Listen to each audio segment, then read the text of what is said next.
This video will provide an overview of social benefits in Estonia with a focus on the target group. The video will explore which benefits, on what conditions, and how can newcomers with a D visa apply for. Even though the benefit system is very limited for foreigners with a D visa, it is still useful to get to know the basics of the system. Family benefits. The Estonian family benefit system is based on the principle of universality. Each child is valuable and has the right to state support. Entitlement to family benefits arises both with the birth of a child and when a child joins a family in another way. For example, when a child is adopted, taken under guardianship, or replacement care.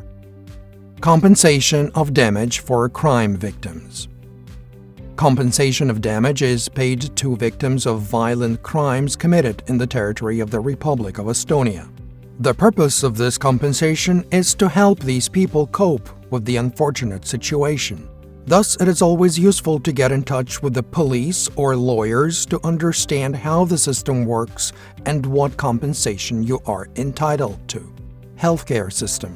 The healthcare system in Estonia is not directly connected to social benefits.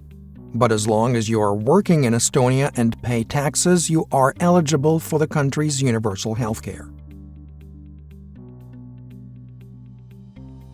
Ravikindlustus jaguneb kolmeks suureks teemaplokiks. On tervishoiuteenuse eest tasumine, on ravimite hüvitamine ning on ajutise töövõimetuse maksmine juhul, kui inimene haigestub. Tervishoiuteenust hüvitab Tervisekassa niimoodi, et inimene maksab ise kõigest omaosaluse, mis on tavapäraselt 5 eurot. Samamoodi on ka ravimite hüvitamisega, kus on ette nähtud teatud omaosalusnumbrid, mis ei ole väga kõrged, et keskmiselt umbes 2,5 eurot peab inimene ise tasuma. Ja ajutise töövõimetuse puhul haigushüvitise keskmine suurus on 70% inimese kalendripäeva tulust.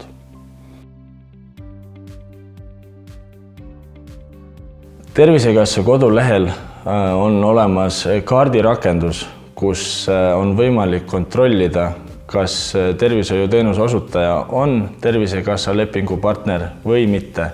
Seda on võimalik siis näha Tervisekassa koduleheküljelt. Samuti saab inimene igakordselt kontrollida, küsides tervishoiuteenuse osutaja käest üle, kas neil on Tervisekassaga leping või mitte. Pikaajalise elamisloaga viisaga on ravikindlustusele õigus juhul, kui inimene töötab. Ja töötada on võimalik tegelikult Eestis 2 viisil. Üks on klassikaline tööleping. Sellisel juhul peab tööandja inimese registreerima töötamise registris ja tööleping peab kestma üle 1 kuu.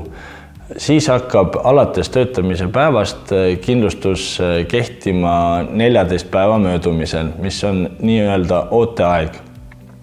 Kindlustus kehtib kuni töösuhte lõpuni ja pärast seda ka veel 2-kuulise perioodi jooksul. Võlaõigusliku lepingu puhul on kindlustuskaitse saamine veidike erinev klassikalisest töölepingust. Sellisel juhul sõltub tööandja poolt tehtavast deklaratsioonist inimese kindlustuskaitse algus. Näiteks, kui deklaratsiooni tähtpäev on juulikuus, 10. juuli, siis kindlustuskaitse hakkab kehtima 11. juulist, juhul kui tööandja deklaratsiooni õigeaegselt ära esitab. Kindlustuskaitse kehtivust on võimalik kontrollida eesti.ee veebilehel.